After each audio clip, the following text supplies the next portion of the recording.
Hey, language friends. This is day 5 of our Reading Mastery language lesson. So this is for my lions, my tigers, my bears, my cotton candies, and my popcorns. The first thing we need to do is do our fluency routine. So if you do not yet have your fluency out, please get to the fluency passages tiny. So you should be in the week 1 packet, day 5. Week 1 packet, day 5 at the fluency routine. If you do not have that out, pause the video, go get it now. If you do have it out, cool, we are good to go.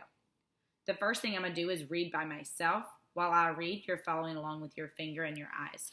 One hand flat, one hand tracking. Here I go. Tiny. Tiny is a very, very big dog. It takes a lot of dog food to feed her. She has lots of brown and white fur. She wags her tail when she is happy. And she is happy most of the time. Tiny is very big, so her tail is also big. Her tail is so big that it hits things when Tiny wags it. Down goes a pen. Down goes a cup. Down goes a book. Tiny is a Saint Bernard. And Saint Bernard, my timer was up. Almost got to the end. Okay, reading fingers up in 3, 2, 1, down in 3, 2, 1, one hand flat, one hand tracking. This time, read with me. Ready, set, and go. Tiny. Tiny is a very, very big dog. It takes a lot of dog food to feed her. She has lots of brown and white fur. She wags her tail when she is happy. And she is happy most of the time.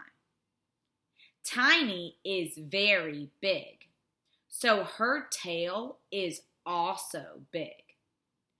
Her tail is so big that it hits things when Tiny wags it. Down goes a pen.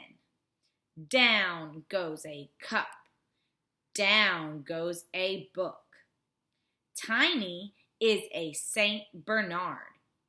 And timer's up. Okay, this time you're going to read all by yourself. I want you to read as fast as you can. And when I say freeze, freeze your finger. Reading fingers up in 3, 2, 1. Down in 3, 2, 1. Ready, set, and go.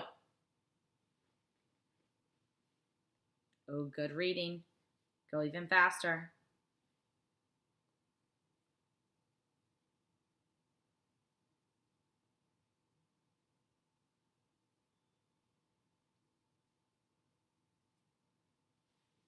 Keep it up. You're doing great. If you don't know a word, sound it out and then skip it.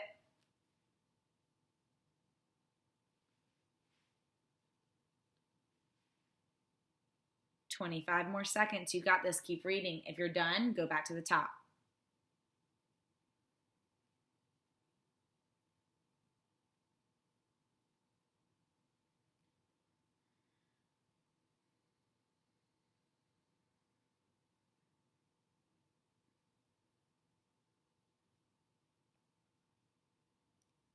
Three, 2, 1.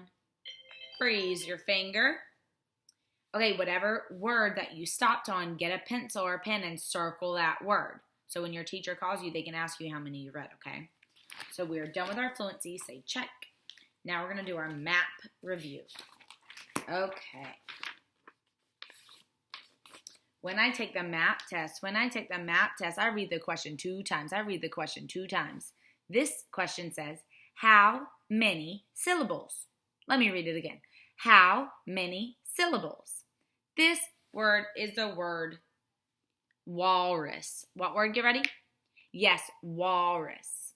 When I take the map test, I look at every answer choice. The first answer choice is 1 syllable, 2 syllables, or 3 syllables. Remember, with syllables, the way we figure them out is we clap it out. What do? We get ready? Clap it out. Yes, with syllables, we clap it out. So the word is walrus. Clap it out. Get ready? Walrus. How many claps do we do? Walrus. How many claps? Get ready? Yes, 2. So how many syllables? Get ready? Yes, 2. Walrus has 2 syllables, but before I click it, I'm going to double check. When I take the map test, I always ask myself, does my answer make sense? Let's try again. Walrus. Let's count. Walrus. How many? 2. I agree. Click and next. When I take the map test, I read the question 2 times. How many syllables? Let me read it again. How many syllables? This word is the word gopher. What word? Get ready? Or no, is it gopher? What's the thing that sees his shadow? Hedgehog? No, not hedgehog. What is it called? The thing that pops out of a hole. You know what? We're going to call it a gopher. I can't remember what the other thing is called. Gopher day, hedgehog day. Groundhog. That's it. It's a groundhog. What is this? Get ready? Yes, a groundhog. Sorry, I need some shine. Groundhog. When I take the map test, I look at every answer choice. So our answer choice is 1 syllable, 2 syllable, or 3 syllable. Let's clap out groundhog. Get ready? Groundhog. Try it again. Get ready? Groundhog. How many syllables? Get ready? Groundhog. How many syllables? Get ready? Yes, 2. When I take the map test, I always ask myself, does my answer make sense? So before we go and click, we have to think, does our answer make sense? Let's try it one more time. Groundhog. Get ready? Groundhog. Groundhog. How many syllables? Get ready? 2. I agree. Click and next. Say, way to go, Wes. Way to go, Wes. We're so smart. We're so smart. We're going to pass our math goals. We're going to pass our math goals. Okay, we did our fluency. We did our math review. Check, check. Now it is time for our lesson. We are on lesson 88. Yes, we are on lesson 88.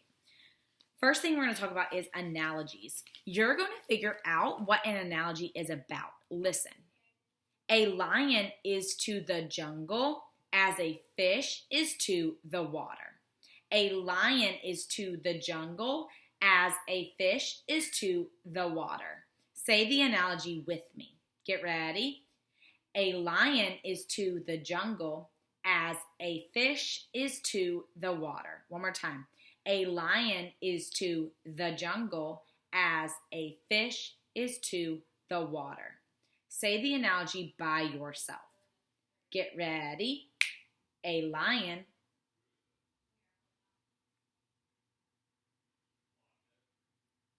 Yes, a lion is to the jungle as a fish is to the water. What class are a lion and a fish in? What class are those 2 objects in? Get ready.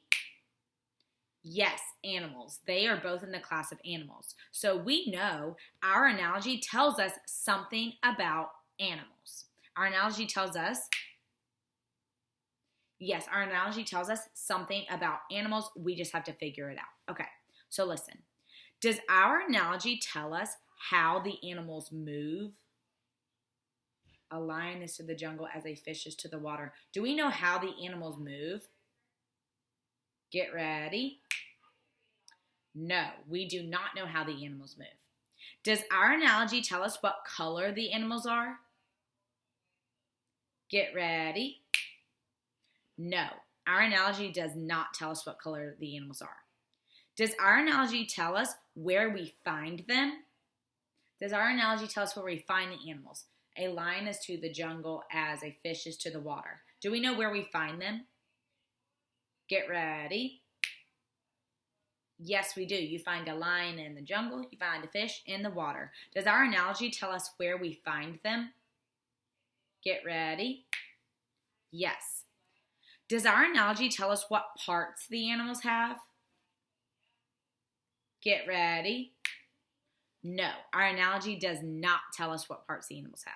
My turn. Our analogy tells where we find the animals. Our analogy tells us where we find the animals. Our analogy tells us, yes, our analogy tells us where we find the animals. Where do you find a lion? Get ready. In the jungle. Where do you find a lion? Get ready. Yes, in the jungle. I can say the first part of the analogy. My turn. A lion is to the jungle. Your turn. Say the first part of the analogy. Start with a lion. Get ready. Yes, a lion is to the jungle. Where do you find a fish? Get ready. In the water. Where do you find the fish? Where do you find a fish? Get ready. Yes, in the water. I can say the second part of the analogy. My turn. A fish is to the water. Say the second part of the analogy. Get ready. Yes, a fish is to the water. That is the second part of the analogy. My turn. I can say the whole analogy. A lion is to the jungle as a fish is to the water. Your turn. Say the whole analogy. Get ready.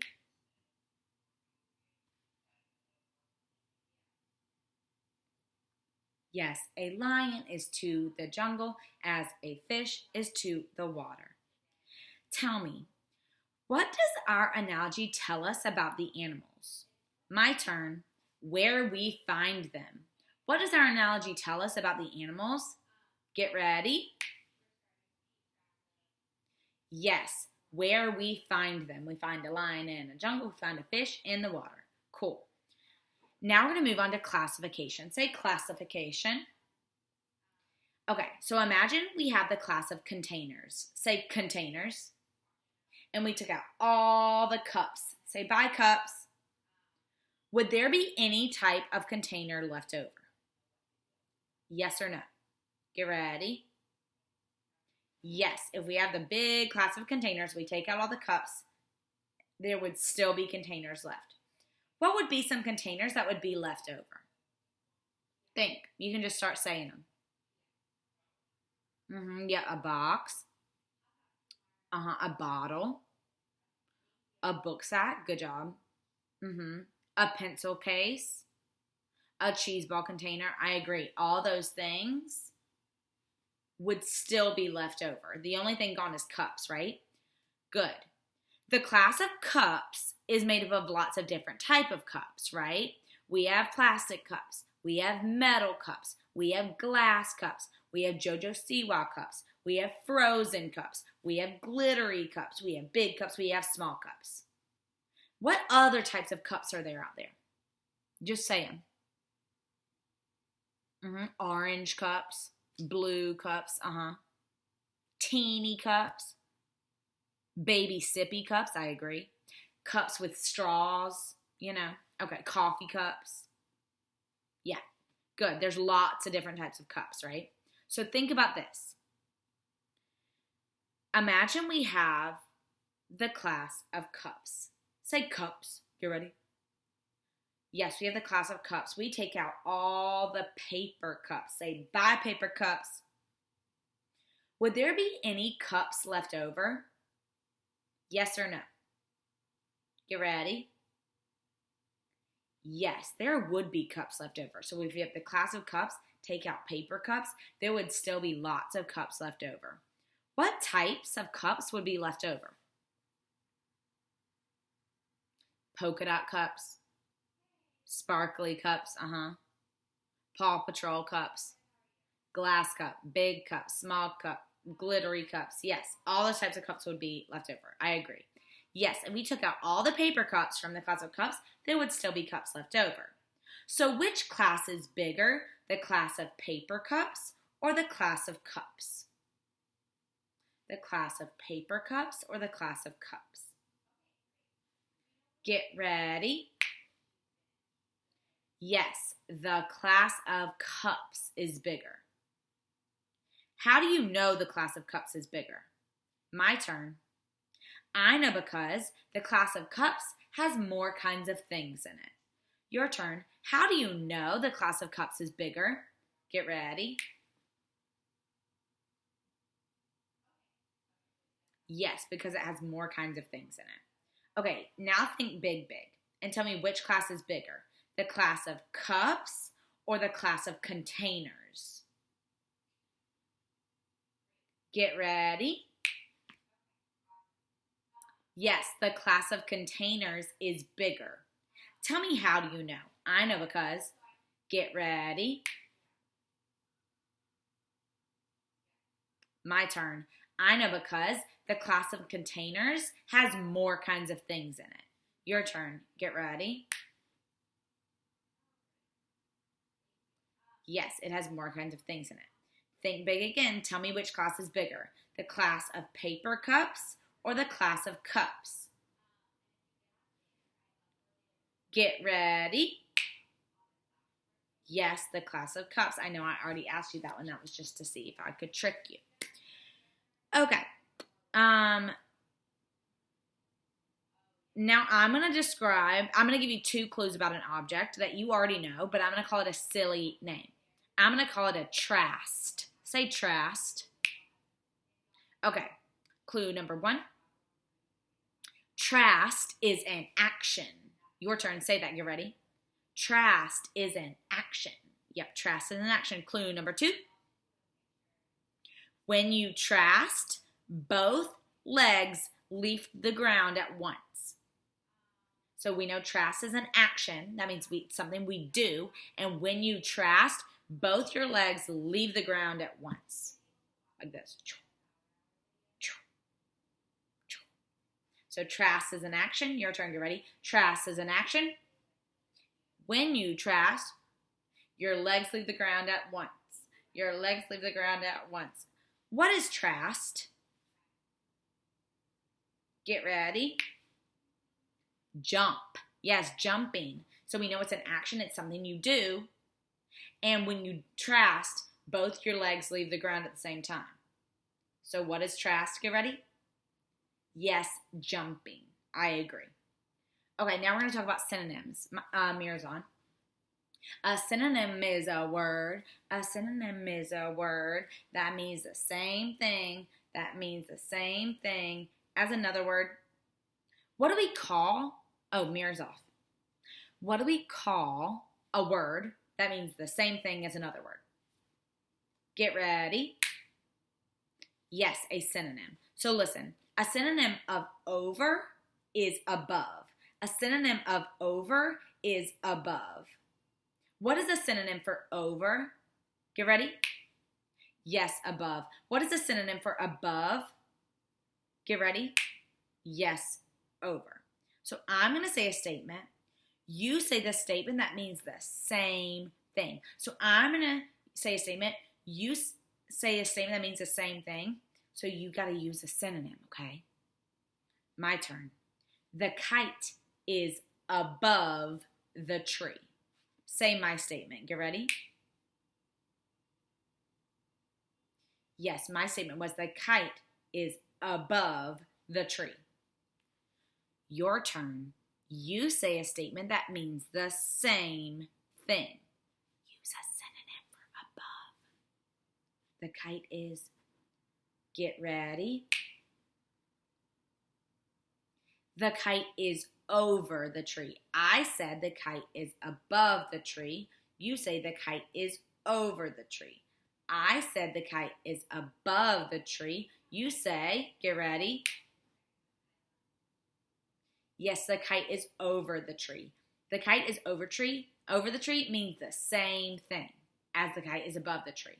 The kite is above the tree. The kite is over the tree. They mean the same thing.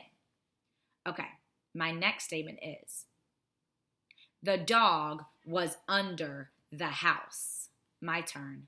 The dog was under the house. Say my statement. Get ready. Yes, the dog was under the house. Say my statement, but use a synonym. In other words, say a statement that means the same thing as my statement. I said the dog was under the house.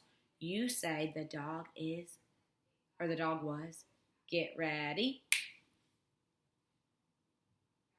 A synonym for under is below. So you say the dog was below the house. Your turn. Get ready.